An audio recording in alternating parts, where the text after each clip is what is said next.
All right, here we are. I told you guys that I would give you guys a 1 year update on the blow up garage, see how everything's going. Spoiler alert, pretty much everything is great. I don't really have any complaints. Everything works as it should. Everything's fine. But I do have a couple kind of, not really complaints, just things that you should probably be aware of, but nothing major.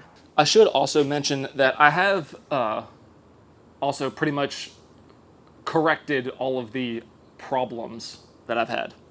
So the first kind of problem that I have is with this fan. This fan is for circulation. It runs all the time, and it is just to keep airflow going throughout the garage, so that way you don't have like any mold growth or anything like that. And it works fine for that. Another thing is wind, which you can probably see we're getting some wind. The problem with this is that when this thing runs all of the time, so during the day, like when it's hot, the humidity is low, which is what you want for mold. You want low humidity.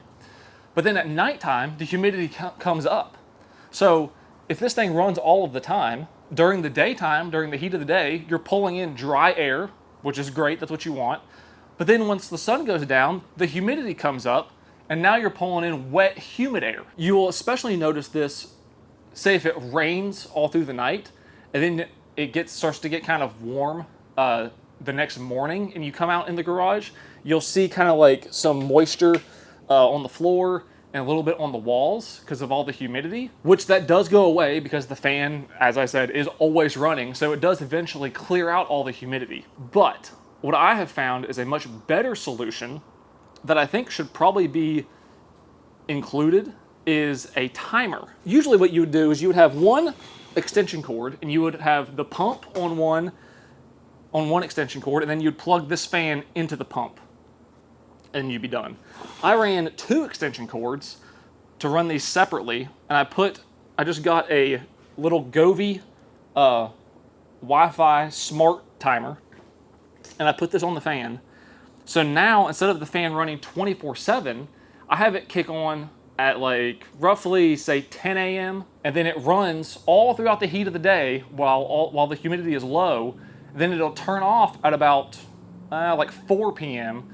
right when it starts to cool down a little bit. So that way it's only drawing in that dry air, and then it'll turn off. So then all through the night, the humidity still gets in a little bit, but it takes much longer for that humidity to get in. And by about the time the humidity gets up to maybe 60%, 70%, then it's time for it to kick on again, and then it pulls in more of that dry air. So that way, the amount of time that there is a higher humidity in the garage is much lower. And it also lowers the runtime on the fan so you can get more time out of it. Which brings me to the next thing, is that if you run this fan all the time, and it's running at nighttime whenever it's high humidity. And I also try to be conscious of when it's raining, I try to turn it off. Even if it's raining in the middle of the day, I'll turn it off so it's not pulling in the humidity. But if you run it just all the time, this is what happens. And this is why I started doing it the way I was doing it. This one's actually not that bad at all, but this would get way worse. I don't know how well you can see it, but you can see that there's rust starting to form on the outside grate of this fan from it pulling in that humidity. And I saw that, and then that's what made me think that I need to get a timer to kind of prevent this, because obviously this fan is a wear item, and it eventually is gonna wear out.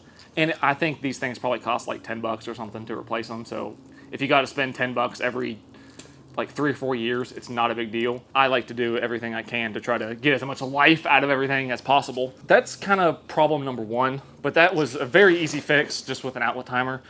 And then I have a humidity, I don't know what you call it, like a humidity checker, I guess, that connects to my phone so that I can track the humidity in the garage. So you could do that same thing and kind of figure out what it is you need to do, and like when you need to run your fan and when you don't, so that you can maintain a constant humidity. I don't even know if this is really an issue. This is just kind of maybe an irrelevant fear that I have. This is just, I think it's PVC tubing that makes the whole structure of this garage. The problem with this is that as we know, hot air causes things to expand, cold air causes things to contract. Whenever it's spring and fall time, and the temperatures can range wildly, you know, it could be, say, maybe 85 during the day, but then down to 60 at night. You'll come out here like during the day and it'll be like this. It'll be, you know, all nice and pumped up and perfect. But then if you come out during the night when it's like 60 degrees,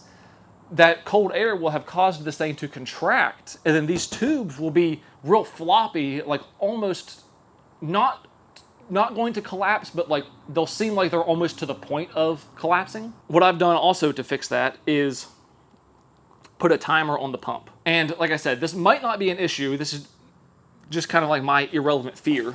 This pump is made to be connected. I don't know if you can see that. So this pump is made to be connected to the garage at all times. And it has this little pressure sensor on it.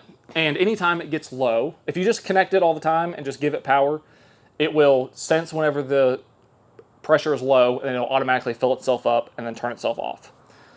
The irrelevant fear that the potentially irrelevant fear that I have is that what if this tube like breaks, comes disconnected for whatever reason, and then now this air pump is just pumping this thing to the max, and then it like blows a hole in it. That might not be an issue, and that might never happen, but that's just how my brain works, and I don't want that to happen because I love this thing. Before, what I would do is I would just pump it up whenever it was low. I would try to come out during like the heat of the day, and then if it was low during the heat of the day, I knew that it would be even lower during the night, so then I would just top it off during the day, and that was it. This thing does hold air very well. I've had this for a year, and I've only had to fill it up with air maybe like 7 times or so. Like once every like 4 to 6 weeks, you got to top it off with a little bit of air. The problem with leaving this plugged in all the time is, like I just mentioned, if you leave it plugged in the spring and the fall, during the day, the pressure is going to be high and everything's going to be fine. But then once it cools down at night, the air pressure is going to be low, and this thing will kick on and top everything off because it thinks it's low, only to then the next day turn around and get hot again and then expand. In my mind, I feel like that is a risk for causing like one of the glue seams to bust or something by pressurizing it to the max when it's cold, and then it heats up, and then now it has even more pressure. I feel like that puts unneeded stress on all the glue joints and stuff and could cause a leak. Again, that might not be the case. That's just how I feel. What I've done is I've put this thing on a timer, another Govee outlet timer, and I have this thing set to run once a week for 1 minute. So far, that has been perfect. I've not noticed any time where it's been low. And I also set it, whenever it runs for that 1 minute, I have it set to run for that 1 minute at, I think, like 3 p.m. So that way, it's going to be during the hottest part of the day, and then it can cool down at night. And so far, that's been great. That's been a very good solution. Those 2 things are pretty much the only kind of, I guess, complaint that I have. I can throw in a third one, which is just kind of obvious, is that this thing is very light because it's inflatable. So if you are in a place with high wind, especially if you don't have much weight in here, like I mainly just use this thing for storage, just like storing random things, and they don't weigh a whole lot. So if a really strong wind comes, it can move it around.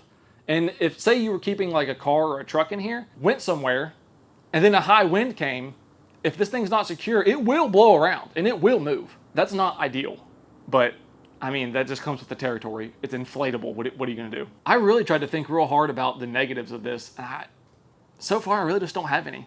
I will show you one more thing that I'm really not a fan of, but it's another one of those things, you know, what are you gonna do? So the other thing I'm not really a fan of is these straps that hold up the door. I'm not really a fan of having to roll up this door every time and put the straps on, but 2, the straps are so tall. So most of you know, I'm 6'2", and this is still difficult for me to get up here, and especially to strap it, even though I have kind of found a way around it. So whenever you wanna undo it, you gotta kind of jump and rip it off. And then it could come down, and then you're fine. And then to Velcro it back, You gotta pull this out. You gotta fold this over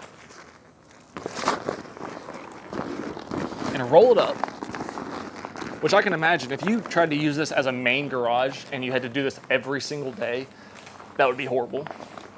But whenever you're rolling this thing up, the straps, unless you're gonna jump up here and touch the straps, which if you're somebody who's like shorter, say you're like 5'7", 5'8", that's a big jump. So what I found that you can do is just kind of take the strap and then just slap it up there. And that seems to work pretty good. Because I think the center of this is 10 foot, maybe 9 foot, something like that. I'm sure that's probably not what most people were expecting, but that's the 1 year update. So far, everything's been great. I haven't had anything major happen. I've had days of tons of rain, no problem. Haven't had any hail, so I can't speak on that yet, which hopefully there is no hail. Other than that, it's held up great, and everything works as it should. Thank you guys so much for watching. Hope you enjoyed it. I'll see you in the next one.